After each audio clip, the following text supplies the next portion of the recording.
2014 Ford Escape engine size 2.0 turbocharged. Replace the air conditioning compressor. It failed. This is all the specs for your oil and your 134. Take 27 ounces, 4.4 ounces oil.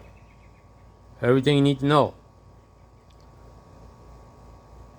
I weigh the charge in and I dump liquid into the condenser on the high side. 27 ounces.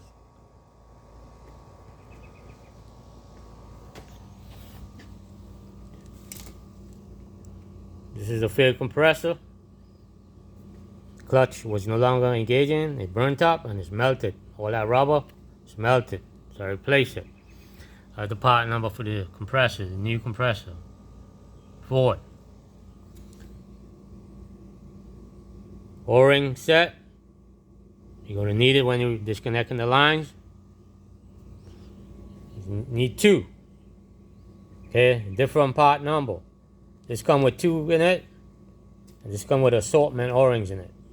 Okay, you'll need two. You need this one and this one. Replace the airflow evaporator sensor too. Okay? Place it at the same time. That's part number. You're going to need this tool to remove the belt and install it. One side remove and one side install. When you put it up against the crank pulley, this magnet holds this on. And you put the belt on top of there. Use a 21 millimeter short socket, half inch, 6 point, clockwise, until the belt is seated firmly on that pulley grooves. You want to turn it till it sits flush. Okay?